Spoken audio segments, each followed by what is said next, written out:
Está lendo Marcos, capítulo 14. Marcos, capítulo 14. Em pé. Então, assim de pé, por favor.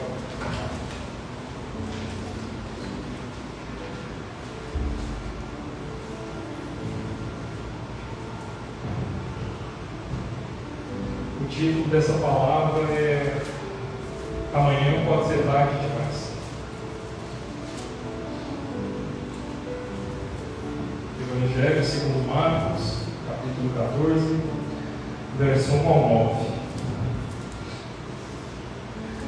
Faltavam apenas 2 dias para a Páscoa e para a festa dos pães sem fermento. Os chefes dos sacerdotes e os mestres da lei estavam procurando um meio de flagrar Jesus em algum erro e matá-lo. Mas diziam, não durante a festa, para que não haja tumulto entre o povo. Estando Jesus em Betânia, reclinado à mesa na casa de um homem conhecido como Simão, o leproso, aproximou-se dele certa mulher com um frasco de alabastro, contendo um perfume muito caro, feito de nardo puro. Ela quebrou o frasco e derramou o perfume sobre a cabeça de Jesus. Alguns dos presentes começaram a dizer uns aos outros indignados: por que esse desperdício de perfume? Ele poderia ser vendido por 300 denários e o dinheiro ser dado aos pobres. E eles a repreendiam severamente. Deixem-na em paz, disse Jesus. Por que estão perturbando? Ela praticou uma boa ação para comigo. Pois os pobres vocês sempre terão com vocês e poderão ajudá-los sempre que o desejarem. Mas a mim vocês nem sempre terão. Ela fez o que pôde, derramou perfume em meu corpo antecipadamente, preparando-me para o sepultamento. Eu asseguro que onde quer que o Evangelho for anunciado, em todo o mundo, também o que ela fez será contado em sua memória. Amém? Podem se sentar.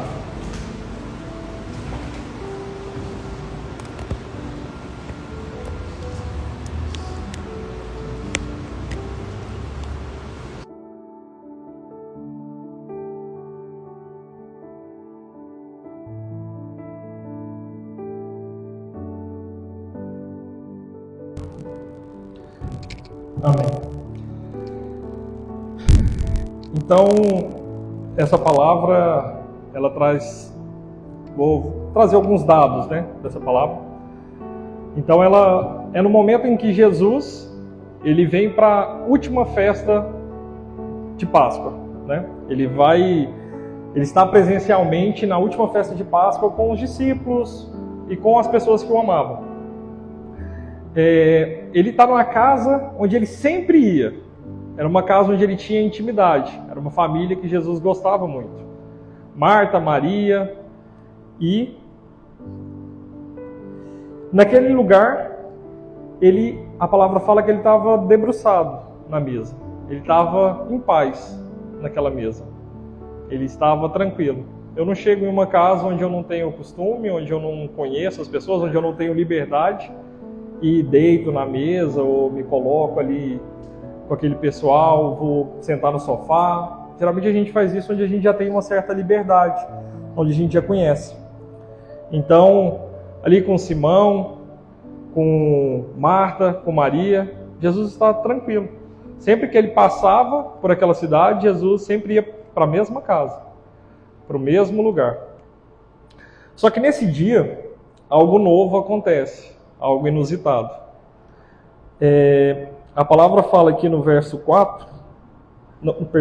3, que estando Jesus em Betânia, reclinado à mesa, aproximou-se dele certa mulher com um frasco de alabastro, contendo um perfume muito caro, feito de nardo puro.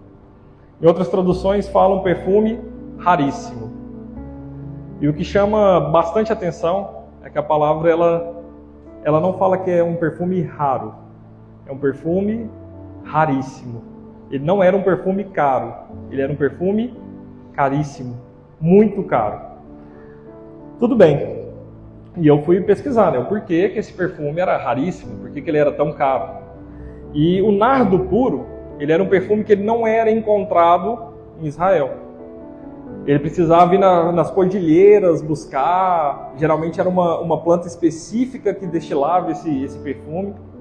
E o perfume naquela época, diferente do que é hoje, porque hoje a gente vai na esquina, compra um perfume, pede para alguém, traz um perfume, tudo bem, é normal.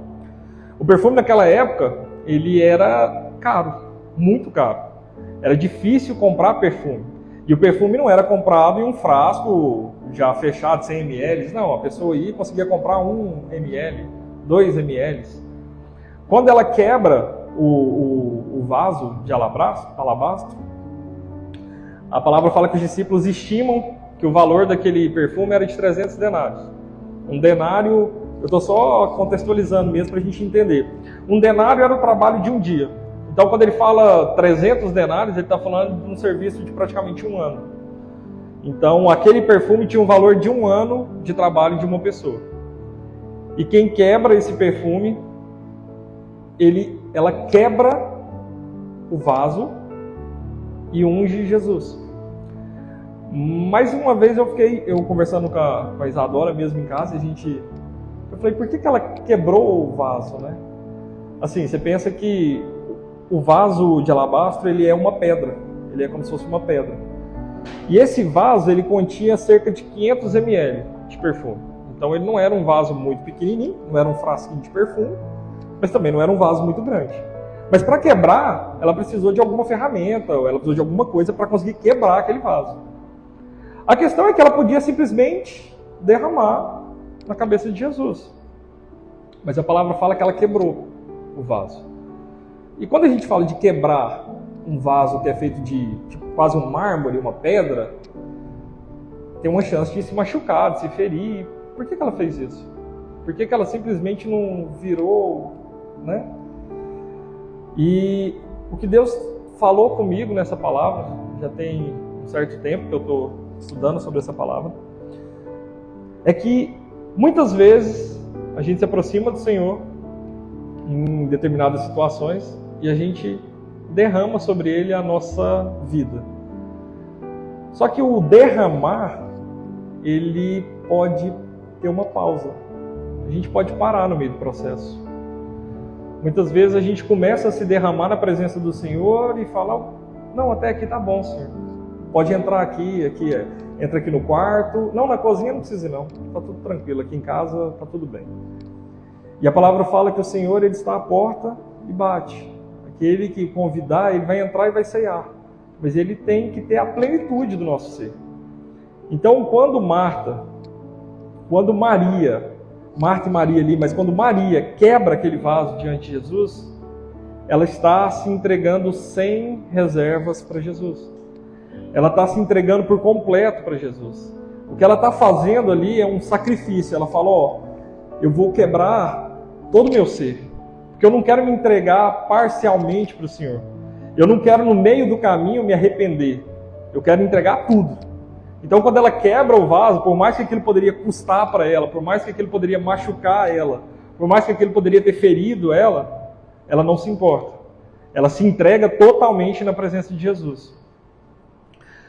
Agora, o interessante dessa passagem também é que, diferentemente da forma que a gente usa o perfume aqui, lá na época de Jesus, Israel, Betânia, o pessoal tinha um costume diferente. E como que era esse costume? A moça, quando ela passava da idade ali de infância para a juventude, para a moça, já pensando no casamento, ela começava a juntar dinheiro, e esse dinheiro que ela juntava, ela comprava perfume. Era isso que ela fazia. Ela comprava um vaso de alabastro e começava a comprar perfume gradativamente. Então, a missão dela, como mulher que estava se preparando para um casamento, era ter perfume guardado. Porque esse perfume ia ser o perfume que ela ia usar na noite de núpcias. Então, eu imagino ali que o pessoal conseguia juntar, 30 ml de perfume, né? Você dá 3 borrifadinhas, tá ótimo, né? Pensa que por mais que o nardo era um perfume extremamente cheiroso, 500 ml de perfume, por mais cheiroso que ele seja, ele fica muito forte, ele incendeia o local. Então ela tinha juntado muito mais do que o necessário. Durante um ano de trabalho, né, muito mais do que um ano da vida dela, com certeza, ela juntou tudo que ela podia para a noite de núpcias. E naquele dia, é até engraçado a gente pensar assim, mas naquele dia, ela se entregou para o noivo dela. Jesus era o noivo dela. Aquela foi a consumação da noite de núpcias dela. Ela entendeu que não tinha um homem na terra que fosse mais digno de receber tudo aquilo que ela preparou a vida inteira do que Jesus.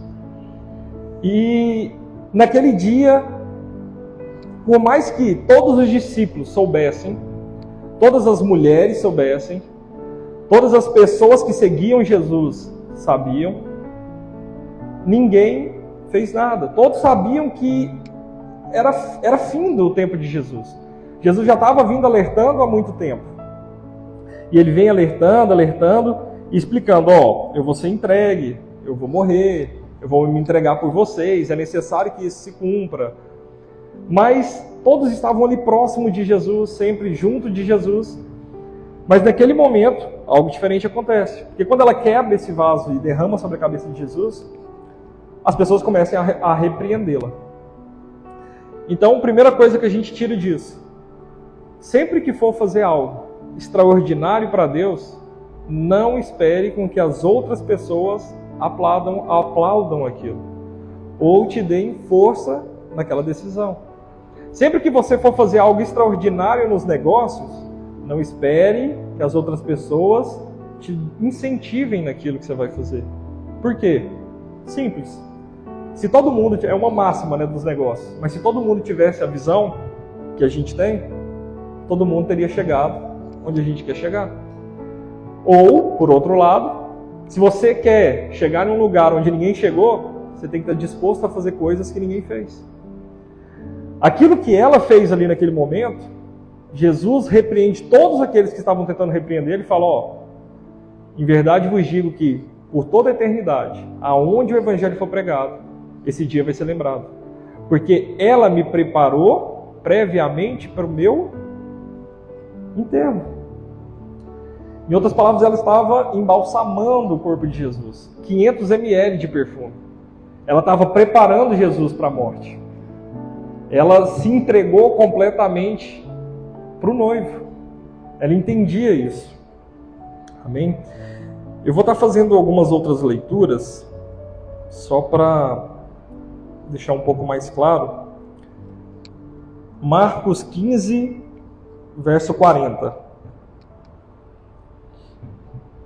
Amém. Algumas mulheres estavam observando de longe. Entre elas estavam Maria Madalena, Salomé e Maria, mãe de Tiago, o mais jovem, e de José. Na Galileia, elas tinham seguido e servido a Jesus. Muitas outras mulheres que tinham subido com ele para Jerusalém também estavam ali. Era o dia da preparação, isto é, a véspera do sábado. José de Arimateia, membro de destaque do Sinédrio, que também esperava o reino de Deus, dirigiu-se corajosamente a Pilatos e pediu o corpo de Jesus. Pilatos ficou surpreso ao ouvir que ele já tinha morrido. Chamando o centurião, perguntou-lhe se Jesus já tinha morrido de fato. Sendo informado pelo centurião, entregou o corpo a José. Então José comprou um lençol de linho, baixou o corpo da cruz, envolveu-o num lençol e colocou num sepulcro cavado na rocha. Depois fez rolar uma pedra sobre a entrada do sepulcro. Maria Madalena e Maria, mãe de José, viram onde ele fora colocado. Amém? E a história ela continua no capítulo 16, Marcos 16. É interessante que todos os evangelhos, os 4 evangelhos, eles anunciam o fato de terem, do momento em que Jesus foi ungido. Nem todas as histórias estão nos 4 evangelhos, mas essa está. Eu também achei muito boa a passagem em Lucas 23, versículo 50. Eu vou estar lendo também, só para a gente conseguir entender. E eis que certo homem, chamado José, membro do Sinédrio, homem bom e justo, que não tinha concordado com o desígnio e a ação dos outros, natural de Arimateia, cidade dos judeus, e que esperava o reino de Deus, tendo procurado a Pilatos, pediu-lhe o corpo de Jesus. E tirando-o do madeiro, envolveu-o num lençol de linho, e o depositou num túmulo aberto em rocha, onde ainda ninguém havia sido sepultado. Era o dia da preparação, e começava o sábado. Mais uma vez aqui, esse versículo 55. As mulheres que tinham vindo da Galiléia com Jesus, seguindo, viram um túmulo e como o corpo fora ali depositado. Então se retiraram para preparar aromas e bálsamos. E no sábado descansaram segundo o mandamento. Amém. Então ali, na sexta-feira, Jesus é então entregue. José de Arimateia era um homem de nome, de autoridade, porque para solicitar o corpo de Jesus precisava de ter uma autoridade. Ele se apresenta diante de Pilatos, solicita o corpo de Jesus, ok, pode pegar, vai ser enterrado. As mulheres, elas não pararam de seguir o corpo de Jesus em nenhum tempo. Quando Jesus foi crucificado, quem estava lá? As mulheres e os discípulos, nenhum exceto João. João estava em todo o tempo, mas as mulheres ficaram um tempo inteiro aos pés de Jesus. Elas eram mais corajosas do que os homens, elas eram mais assertivas do que os discípulos. Elas sustentavam o ministério de Jesus com ofertas, elas sustentavam o ministério de Jesus, então elas eram mais caridosas, elas estavam mais aptas, elas estavam mais perto de Jesus em todo o tempo. E ali, quando Jesus é então entregue à mão, morre e vão enterrar Jesus, elas estão o tempo inteiro analisando o que está acontecendo. Um dos pontos importantes é que elas vieram da Galileia até o local da crucificação. Isso dá em torno de 150 quilômetros. Então elas andaram com Jesus 150 quilômetros a pé, sem se desviarem dele. O tempo inteiro focadas nele. Só que tem um detalhe aqui importante. Elas vão às 6 horas da sexta-feira, enterram Jesus e elas vão atrás de bálsamo e aromas. Elas vão atrás de perfumes para embalsamar o corpo de Cristo. Só que ele já tinha sido enterrado. No sábado elas não podiam fazer nada, porque era um mandamento. No domingo, que é o primeiro dia da semana, elas vão até o sepulcro. Só que ele está aberto. E elas entraram assustadas, com bálsamo, com aromas, com perfume, com tudo aquilo que elas queriam entregar aos pés do noivo. Mas já era tarde demais. Então, quando elas saem do túmulo assustadas, o anjo as repreende e fala: por que vocês procuram entre os mortos quem vive está? Ele ressuscitou e vai adiante de vocês para Galiléia. O que eu quero falar com isso? Andar com Ele, estar com Ele, nem sempre é o bastante. Muitas vezes a gente tem que viver o hoje com Ele como se fosse o último minuto da vida nossa. Se elas soubessem que não daria tempo de comprar o bálsamo, de comprar os aromas para levar aos pés de Jesus, elas teriam feito como Maria. Elas teriam quebrado lá atrás, embalsamado, Cristo ainda vivo. Porque naquele momento Jesus é bem claro, ele fala: vocês estão aí tudo tentando repreendê-la, porque deveria dar o dinheiro para os pobres, mas os pobres vocês vão ter ele a vida inteira. Vocês podem fazer doações quando vocês quiserem. Quem estava mais nervoso ali, que até o versículo posterior que eu não li, mas Judas Iscariotes, ele levanta e vai já entregar a Jesus. Então, que é aquele que roubava das ofertas. Ele era um ladrão, por isso ele se sentiu mal em ver todo aquele dinheiro desperdiçado. Porque ele não entendia o cenário do noivo. Ele não entendia que aquele dali poderia ser o último segundo com Cristo. Ela entendeu. Ela escolheu a boa parte. Desde o início ela escolheu a boa parte. Enquanto todos arrumavam a casa, enquanto todos preparavam, ela estava aos pés de Jesus. Lá na frente. Então, uma coisa vai refletindo na outra. A partir do momento que a gente entende que Ele é o nosso Salvador, Ele é o suficiente, a gente só precisa dEle, a gente para um pouco de preocupar com as coisas lá fora e começa a gastar mais tempo com Ele. Sabe, o que é que tem tirado o nosso sono? O que é que tem nos preocupado? Se aquilo que não me preocupa é uma coisa do mundo, é uma coisa mundana, é uma coisa passageira, eu tenho me preocupado com a coisa errada. Isso vai passar. E minha preocupação não vai mudar em nada isso. Se aquilo que me tira o sono, aquilo que me angustia, aquilo que me deixa acordado de madrugada, não é a presença dele, não é o espírito dele, não é a oração, não é a intercessão, não são almas. Se eu estou perdendo o sono por causa de dívida, por causa de conta, por causa de trabalho, por causa de... Está errado. Se uma doença me tira a paz, estou errado. Ele é a nossa paz, Ele é o nosso baluarte, Ele é a nossa torre forte. É nele que devemos depositar toda a nossa angústia, a nossa tristeza. Ele morreu por isso. Ele levou sobre si as nossas enfermidades, o castigo que nos tira a paz estava sobre Ele. E pelas suas pisaduras nós fomos sarados. Então, ela entendeu isso. Todo o restante do povo, e é importante isso, gente, os discípulos andaram com Ele, eles estavam ali para aprender com Ele, 3 anos andando dia a dia com Cristo, o tempo inteiro, vendo os milagres, vendo tudo acontecer, todos os prodígios, todas as palavras se cumprindo. Eles não entenderam que no barco, quando Jesus dormia, eles podiam dormir. Mais tarde, eles não entenderam que quando Jesus pediu para ficarem acordados em oração, eles deveriam ficar em oração. Quando Jesus dormia, eles temiam. Quando Jesus estava acordado orando, eles dormiam. Então eles estavam sempre contrários à vontade de Deus. E muitas vezes temos sido assim. A gente está próximo dele, a gente anda com ele, a gente lê a palavra, a gente jejua, a gente ora. Mas o nosso coração às vezes está longe dele. A gente ainda não entendeu aquilo que ele verdadeiramente quer. Ele não quer 10% do meu tempo, ele não quer 10% do meu dinheiro, ele não quer 10% da minha presença. Ele quer a plenitude. Ele me quer por completo. Ele quer que eu entregue aquilo que me faz falta. A mulher que não tinha nada entregou tudo que tinha.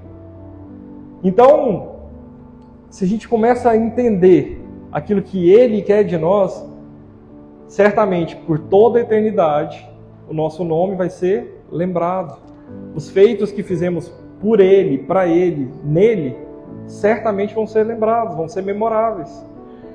Porque essa é a certeza que temos, que Ele se entregou por nós, para que pudéssemos viver a vida dele aqui. Então que venhamos a perder noite de sono, sim, mas em oração. Que Deus venha nos incomodar em interceder por almas, que Deus venha nos incomodar por interceder por paz em Israel, que Deus venha nos incomodar por interceder pela igreja, por crescimento da igreja, que Deus venha nos incomodar para se levantar profetas, que Deus venha nos incomodar para ver milagres, que a gente venha começar a preocupar com aquilo que preocupa Deus. Se eu tenho me preocupado com aquilo que qualquer pessoa preocupa, eu não vou conseguir chegar em lugar diferente nenhum.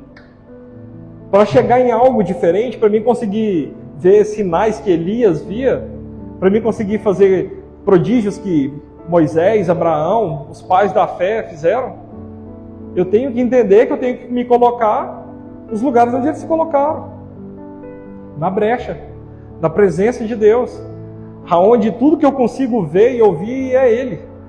Eu não consigo me desviar dele, porque se eu me desviar dele eu perdi já, não tenho o que fazer. Então, quando Ele for tudo que temos, teremos tudo. Enquanto não temos Ele, podemos ter tudo lá fora, que não temos nada, porque não tem valor nenhum diante dele. Jesus, ele é a expressão de Deus em mostrar que Deus, ele não olha uma coisa momentânea, uma coisa passageira, como eterna. Muitas vezes aquilo que tem nos distanciado de Deus, muitas vezes aquilo que tem nos feito engatinhar na fé, é por conta de um erro, de um pecado, de algo do passado, ou por conta de uma situação que muitas vezes estamos presos nela. Mas quando a menina estava morta, Jesus não olhou para ela e falou, nossa, está morta mesmo, né? Ele não olha o momento como eterno. Ela dorme. Quando Lázaro estava morto, ele dorme. Quando a gente entende a visão que Deus tem da situação, a gente muda completamente o que a gente está vendo. Porque já não é mais, nossa, eu tenho pecado nisso. Deus já está enxergando lá na frente. Nossa, lá atrás eu errei demais nisso, é um rancor, é uma mágoa que eu tenho, que eu não consigo curar, aquilo que eu fiz com a minha filha. Deus já enxergou lá na frente. A gente tem que se desprender daquilo que tenta nos prender fora de Deus. Temos que nos prender, sim, em Deus. A marca do madeiro, o sangue derramado, a cruz do Calvário, os açoites, os apedrejamentos, as perseguições, calúnias, blasfêmias. A gente tem que nos prender nisso. Aquilo que nos prende nele, e não aquilo que nos algema fora dele. Satanás, ele lança setas na nossa mente, ele lança sofismas na nossa mente, e a gente aceita isso no dia a dia. Muitas vezes aquilo que parece loucura quando é falado hoje, ou uma calúnia que é levantada hoje, ela é levantada de novo. E você começa a absorver aquilo. E aquilo passa a ser real, passa a ser realidade. A gente começa a aceitar aquilo como uma realidade na nossa vida. E Deus, ele tem uma visão totalmente diferente. Aquilo que está morto para nós, para ele só dorme. Porque ele já sabe o que vai acontecer. Se a gente tiver a mente de Cristo, a gente entende que só dorme. É necessário às vezes não, né? A nossa conversão em si, ela é um marco na nossa vida porque a gente faz a metanoia, a gente inverte 180 graus. Quem está vindo para cá, inverte o caminho. Só que no decorrer do tempo a gente se perde nesse caminho. A gente esquece quem nos chamou. E essa semana mesmo tem acontecido algumas coisas novas assim, né? Coisas que já acontecia há muito tempo atrás, mas durante um bom tempo eu fiquei adormecido para isso. E essa semana lá no trabalho, cheguei no trabalho bem, e passou, sei lá, quase na hora do almoço, meu corpo começou a doer muito, muita dor no corpo, uma ansiedade, e eu não me atinei. Não percebi que era Deus falando comigo. E começou aquela ansiedade, e eu, de vez em quando, eu consigo escutar algumas palavras. Coloquei uma palavra, justamente caiu uma palavra sobre ansiedade, depressão e suicídio. E eu, nossa Deus, misericórdia, o Senhor quer falar comigo, amém, vamos ouvir a palavra. E comecei a ouvir a palavra. Do nada, uma menina começa a correr e fala, não gente, chama a ambulância, vamos ali rapidão, porque não sei quem, uma menina lá do trabalho, teve uma crise de pânico ali, crise de ansiedade, ela tá passando mal, e ela tava contorcendo, muita dor no corpo, contorcendo, não conseguia movimentar. E na hora, Deus falou, e aí, vai ou não vai? Né? E eu ainda demorei para atinar que, peraí, não era comigo não, entendi, Senhor. Não, tá bom, vou lá. Eu demorei para conseguir levantar e entender isso. Eu levantei da cadeira e falei, não, peraí, eu vou levar também, eu vou junto. E no meio do caminho eu orei com ela, falei, não, Deus vai te libertar, sai todo mal, Deus tinha me dado uma palavra sobre isso mais cedo. E eu terminei de orar assim e ela parou, a crise. A crise passou. Ela ficou com dor no corpo, porque ela ficou um tempo, e a gente foi no cais, olhou e tal, chegou lá no cais, ia demorar, ela, não, vamos embora, já estou bem. Já estou ótimo, vamos embora. Voltamos para o trabalho. Aí eu peguei, dei o testemunho para a Isadora, falei, nossa, que coisa, né?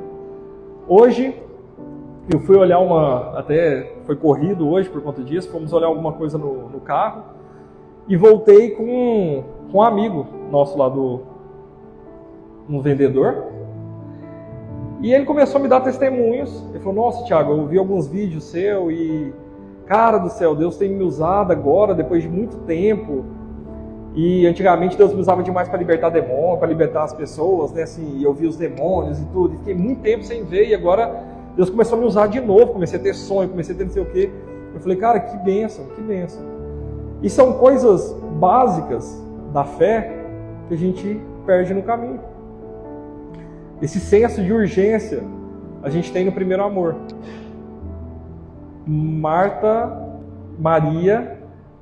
ela não deixou o primeiro amor morrer. No primeiro momento que a gente vai entender a história dela, ela já está ali sentada aos pés de Jesus. Em todo momento que ela podia se dedicar, ela se dedicou por completo. Todas as finanças dela, tudo aquilo que representava a santidade dela, tudo aquilo que representava a limpeza dela como mulher, tudo aquilo que representava a maturidade dela como mulher, estava naquele vaso. Ela não derramou sobre ele, ela quebrou ele por completo. Porque já não importa o que é que eles acham. Entende que se no outro dia Jesus morresse, ressuscitasse, e ela fosse achada em casamento, ela não teria nada para oferecer? Ela que possivelmente dedicou a vida dela inteira para ter aquele em específico, aquele nardo puro. Era um lugar específico que ela tinha que ir comprar, era longe, era o mais caro, era o mais puro, era o melhor. Se no outro dia ela tivesse que casar, ela não tinha nada para oferecer. Talvez ela ia ser até dada como impura. Uma mulher que já teve alguma coisa, alguma relação, porque aonde você usou o seu perfume? Em que momento você usou o seu perfume?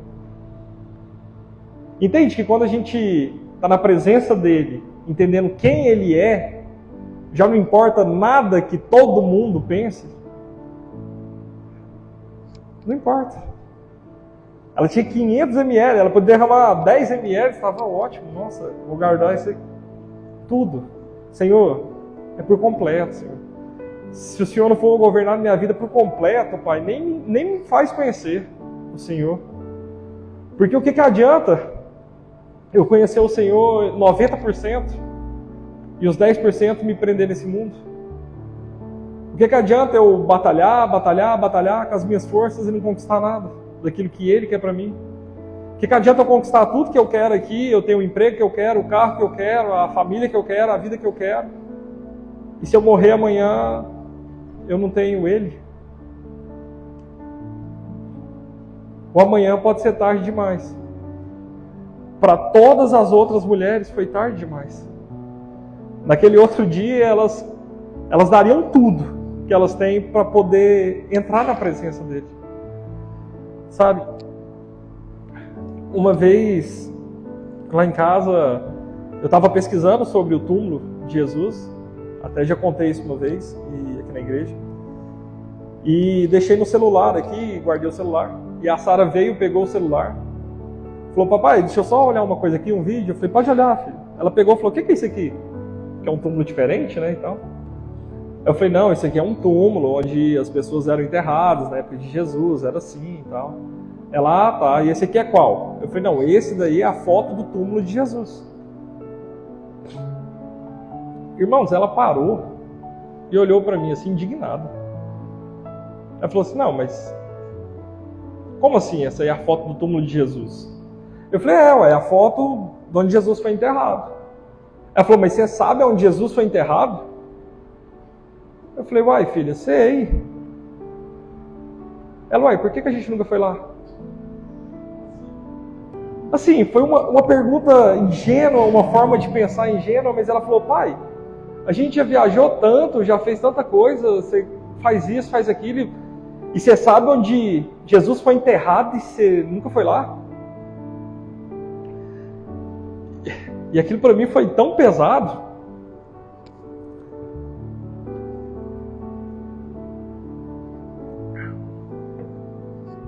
foi tão pesado na hora que eu fiquei sem palavras, assim. A única coisa que eu consegui falar para ela foi: filha, mas você sabe que ele ressuscitou, né? Então, assim, não adianta a gente ir lá, ele não está lá. Olha o que ela me respondeu. Ela falou: papai, se ele foi enterrado lá cheira o cheiro dele. Sabe o nardo que foi derramado na cabeça dele? Está com ele. Ela falou: papai, se a gente for lá, eu quero entrar lá e ficar lá até mandar eu ir embora, porque eu quero sentir o cheiro dele. Ele passou lá, ele foi enterrado lá, foi o último lugar que ele foi. Eu quero entrar lá e ficar lá. E naquele dia específico, me deu um start assim, eu falei: gente, eu tenho que ir lá. Minha filha está certa. Eu tenho que ir lá, que adianta eu...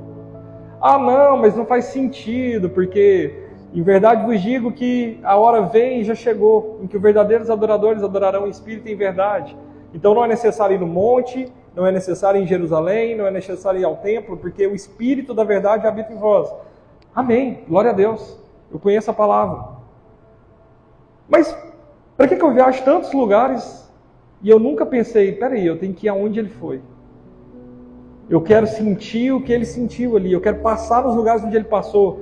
Eu quero ver como é que é o Mar da Galileia, eu quero ver como é que é o Mar Morto, eu quero ver como é que são as coisas, eu quero ver aquilo que muitas vezes eu imagino, eu tento trazer numa pregação transfigurando, eu tento entender aquilo que foi escrito aqui, eu pesquiso, eu leio, mas eu posso ir lá, tá lá. Por que não? E despertou um desejo assim no nosso coração que, se Deus quiser, é a nossa próxima viagem grande que a gente for fazer, vai ser para lá. E que haja paz naquela terra, para que possamos ir lá. Sabe, o nardo, ela quer sentir aquilo que Maria derramou sobre ele. Maria, ela preparou o corpo dele antes que todos os outros entendessem o que estava acontecendo. Alguns ali blasfemaram o nome de Jesus, alguns negaram a Cristo, que estavam ali próximos dele, que eram discípulos ali fiéis, negaram o nome de Cristo. Ela entregou tudo que tinha.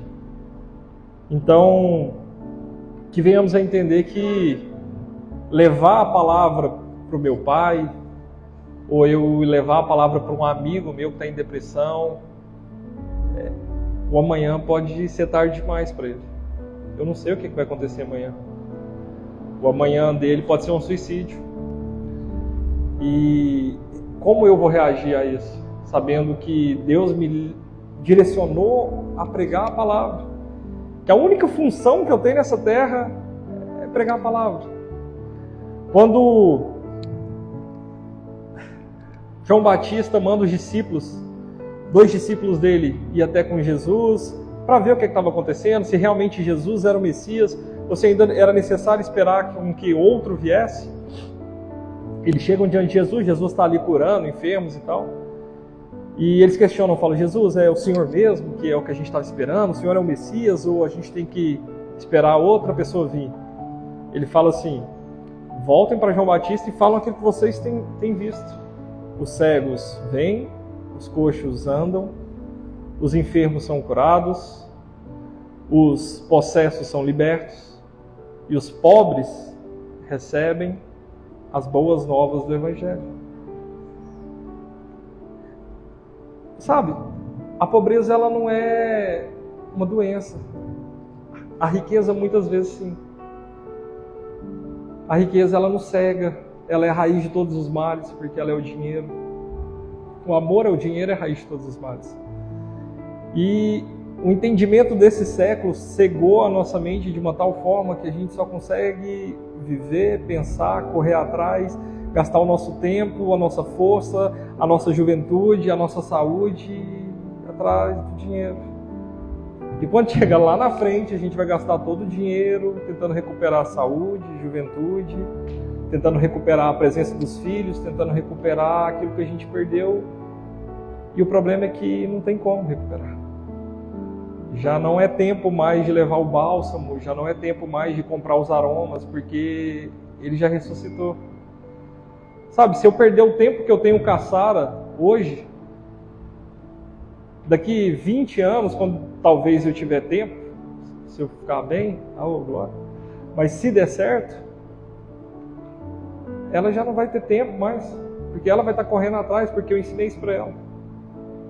Se ela só me ver correndo atrás de dinheiro, o que ela vai fazer? Correr atrás de dinheiro. Sabe, o exemplo ele arrasta. A gente pode falar, mas se não der exemplo, não importa. É o tempo que eu tenho com ela hoje, é o momento que eu tenho com o Daniel hoje, que vai fazer eles serem o que eles vão ser amanhã. E eu não posso cobrar deles algo diferente disso. Porque o caráter deles é formado através de nós, daquilo que nós demonstramos para eles. Então, Jesus, ele tinha um caráter puro. E ele entendia uma coisa: a diferença entre imediatismo e plenitude. Jesus, ele poderia simplesmente nascer e morrer no outro dia e pronto, passar os pecados e pronto. Mas ele teve que passar pelo processo. Ele teve que viver o processo. Para que quando ele vencesse de uma vez por todas. Muitas vezes a gente não está querendo viver o processo em Deus. A gente está querendo pular alguma coisa, aquilo que realmente nos aproxima dele. A gente está tão preocupado com os afazeres da casa que a gente se esquece de sentar aos pés dele. A gente está tão preocupado com o exército inimigo que está se aproximando, a gente está tão preocupado com o gigante que tem se aproximado, a gente está tão preocupado com as coisas que nós temos que fazer, que a gente não vai parar para quebrar o vaso e derramar o nardo na cabeça dele. E a única coisa que ele quer é que a gente fique ali, aos pés dele. Porque o lugar mais alto que a gente pode estar é aos pés dele. Não tem para onde a gente ir. Para onde iremos, Pai? Se só o Senhor tem as palavras de vida eterna.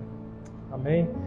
Que nessa semana a gente venha estar mais atento, que venhamos a estar com os ouvidos abertos para ouvir aquilo que Deus tem falado. Eu sei que cada um que veio aqui hoje é porque Deus tinha algo para falar.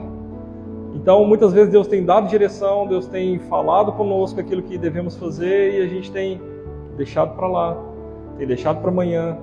Muitas vezes tem aquela pessoa em específico que Deus quer que você pregue, tem aquela pessoa em específico que Deus quer que você ajude e a gente deixa para depois, deixa para amanhã. Mas o amanhã pode não chegar. Talvez para você chegue, mas para ela não. O que é o pior, né? Porque é um peso muito maior sobre nós. Amém?